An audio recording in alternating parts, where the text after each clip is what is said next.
सना education पे एक बार फिर से सभी का हार्दिक स्वागत है। आज का जो सेशन है क्लास नंबर 10 है। इससे पहले 9 क्लास करा चुके हैं, उनको लिंक डिस्क्रिप्शन में मिल जाएगा, आप वहां जाकर चेक कर सकते हैं। तो बढ़ते हैं अपने प्रश्न की तरफ। कौन हरियाणा केसरी के नाम से प्रसिद्ध है? तो इसका जो सही आंसर होगा वो होगा पंडित नेकीराम शर्मा। पंडित नेकीराम शर्मा को हरियाणा केसरी के नाम से हरियाणा में प्रसिद्ध हैं। तो इसका जो सही आंसर होगा पंडित नेकीराम शर्मा। ठीक है, अब पंडित नेकीराम शर्मा एक बार हम देख लेते हैं इनके बारे में।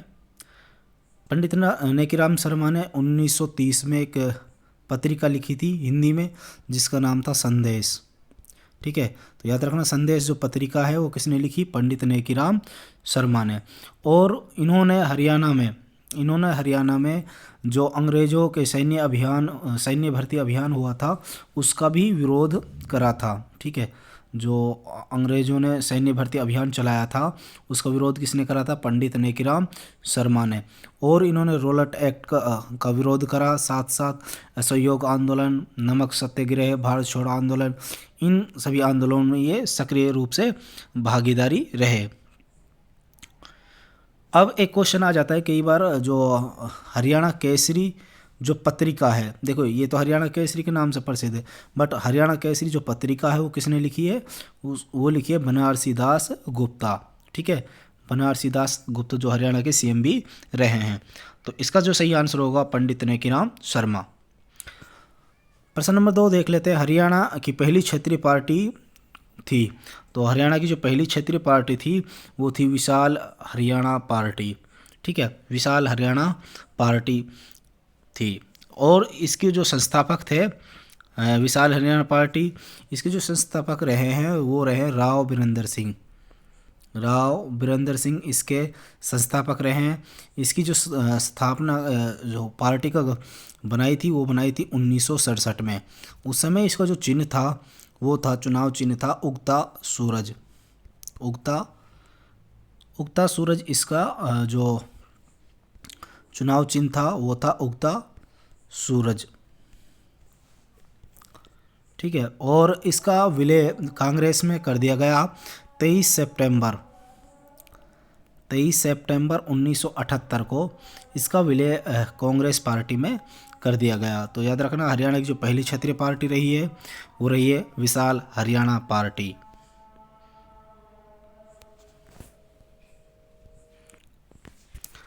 प्रश्न नंबर नेक्स्ट। हरियाणा का अकेला जिला जिसकी सीमाएं किसी अन्य राज्य या केंद्र शासित प्रदेश से नहीं लगती। अब अकेला नहीं रहा है, अब 2 जिले हरियाणा के हो गए हैं जिसकी सीमा किसी अन्य राज्य या केंद्र शासित प्रदेश से नहीं लगती। तो इसका जो सही आंसर होगा ऑप्शन वो होगा रोहतक। ठीक है, और इसके साथ साथ एक ज़िला और है चरखी दादरी। ठीक है, ये दोनों जो ज़िले हैं ये लैंड लॉक्ड ज़िले हैं। ठीक है, तो इनकी जो सीमाएं हैं किसी भी राज्य या केंद्र शासित प्रदेश से नहीं लगती। रोहतक प्लस चरखी दादरी, ये याद रखना। अब 2 ज़िले हो गए हैं। ठीक है, और रोहतक में एक फेमस मस्जिद है दीनी मस्जिद, जिसकी जो 1140 में बनाई गई। तो याद रखना दीनी मस्जिद कहाँ है? रोहतक में है। और जो रोहतक है ये जो रोहतक का नाम है, नामकरण है, ये राजा रोहतास के नाम पर इसका नाम पड़ा। तो याद रखना राजा रोहतास के द्वारा। दूबलधन माजरा में श्याम जी का मेला कब लगता है? तो दूबलधन माजरा में जो श्याम जी का मेला है वो कब लगता है? वो फागुन द्वादशी को लगता है। तो इसका जो आंसर होगा फागुन द्वादशी। तो आप प्ले लिस्ट में जाकर देख सकते हैं, हमने राष्ट्रपति, उपराष्ट्रपति, हरियाणा के जितने भी पार्ट हुए हैं उनकी जो वीडियो वो डाल रखी है, आपको प्ले लिस्ट मिल जाएगी, आप वहां जाकर इन वीडियो को देख सकते हैं। यहाँ हमने बढ़िया तरीके से इनको समझाया हुआ है। कौन सा आभूषण नाक में नहीं पहना जाता? तो नथ, पुरली, बेसर और कोका, ये चारों आभूषण नाक में पहने जाते हैं। तो इनमें से कोई नहीं इसका ऑप्शन होगा। ठीक है, ये सही चारों जो हैं नथ, पुरली, बेसर और कोका, ये चारों नाक में पहने जाने वाले आभूषण हैं। पुरुष व स्त्रियों द्वारा नगाड़ों व ढप की ध्वनि पर कौन सा नृत्य किया जाता है? तो नगाड़ा और ढप की जो ध्वनि पर नृत्य किया जाता है वो किया जाता है मंजीरा नृत्य। कौन सा? मंजीरा नृत्य। मंजीरा जो नृत्य है ये नगाड़ा, मंजीरा, ढपली आदि पर किया जाता है। नगाड़ा, मंजीरा और ढपली, इन पर यह नृत्य किया जाता है। हरियाणा के 5वें मुख्यमंत्री जो 4 बार पद पर रहे वो 3 बार अलग अलग पार्टियों से मुख्यमंत्री बने। तो थे ओम प्रकाश चौटाला। ओम प्रकाश चौटाला का जन्म 1 जनवरी 1935 को होता है और ये सबसे कम समय के लिए सिर्फ 6 दिन के लिए भी सीएम रहे। जो सबसे कम कार्यकाल रहा है सीएम का वो ओम प्रकाश चौटाला का रहा है। और सबसे जो लंबा कार्यकाल रहा है वो रहा है भजनलाल का, वो रहा है भजनलाल का। ठीक है। और लगातार जो सबसे लंबा कार्यकाल रहा है वो रहा भूपेंद्र सिंह हुड्डा का। तो ये याद रखना। बढ़ते हैं प्रश्न नंबर नेक्स्ट की तरफ। 1966 में अस्तित्व में आने के बाद हरियाणा का पहला महाअधिवक्ता कौन था? जो महाअधिवक्ता है ये इसका जो आर्टिकल है 165 में इसका जिक्र है। महाअधिवक्ता का जो आर्टिकल है वो आर्टिकल 165 में इसका जिक्र हमें देखने को मिलता है। और जो पहले महाअधिवक्ता रहे हैं हरियाणा के वो रहे हैं आनंद स्वरूप। ठीक है। आनंद स्वरूप 2 नवंबर 1966 से 2 नवंबर 1966 से 2 मार्च 1969 तक इनका कार्यकाल रहा। 1969, तो 3 साल इनका कार्यकाल रहा था। और वर्तमान में जो अब हरियाणा के महाधिवक्ता हैं वो हैं बलदेव राज महाजन। बलदेव राज महाजन वर्तमान में हरियाणा के महाअधिवक्ता के रूप में कार्य कर रहे हैं।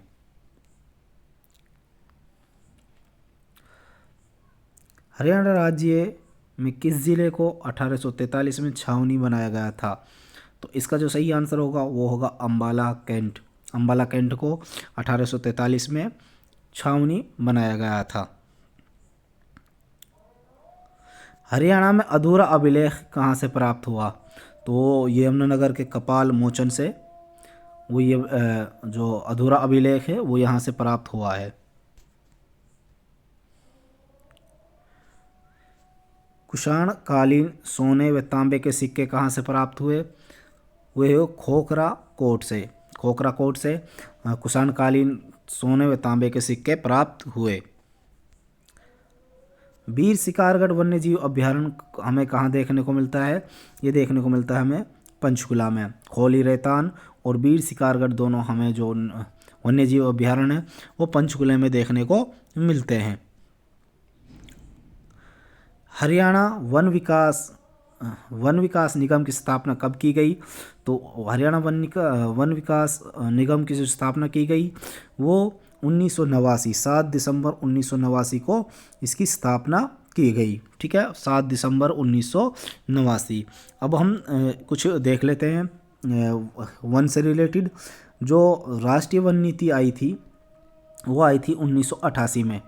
राष्ट्रीय वन नीति 1988 में आई, बट जो हरियाणा वन नीति थी वो 2006 में हमें देखने को मिली। 2006 में हमें वन देखने को मिली।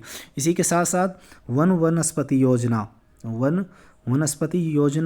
2003 में हमें देखने को मिली। वन वनस्पति योजना 1 नवंबर 2003 को हमें ये देखने को मिली। 1 नवंबर 2003 एक योजना चली थी घर घर हरियाली। ठीक है। घर घर हरियाली कार्यक्रम, घर घर हरियाली कार्यक्रम। ये जो कार्यक्रम चला था ये 2005 में चला था। घर घर हरियाली कार्यक्रम 2005 में। इसमें क्या था? 3 करोड़ जो हमने लक्ष्य रखा था, हरियाणा ने 3 करोड़ पौधे लगाने का लक्ष्य रखा था। 3 करोड़ पौधे लगाने। ठीक है। अभी जो HSSC CET के पेपर हुआ था उसमें एक क्वेश्चन आया था, सामुदायिकी वानिकी योजना किसके सहयोग से चली। ठीक है, सामुदायिकी वानिकी योजना ये चली थी यूरोपीय संघ के सहयोग से, यूरोपीय संघ के सहयोग से 1998 99 से 1998-99 से चली थी ये 2006 और 7 तक। ठीक है, किसके सहयोग से, यूरोपीय संघ के सहयोग से। और एक थी कंडी योजना, कंडी योजना जो चली थी वो चली थी साथियों वर्ल्ड बैंक के सहयोग से, वर्ल्ड बैंक के सहयोग से ये योजना चली थी। तो याद रखना कि जो राष्ट्रीय वन नीति आई है वो 1988 में, बट जो राज्य वन नीति आई है वो हमें 2006 में देखने को मिली, हरियाणा राज्य वन नीति। लाट बाग क्रांतिकारी पार्क कहाँ पर स्थित है। लाट बाग और क्रांतिकारी पार्क है जो साथियों वो हिसार में स्थित है।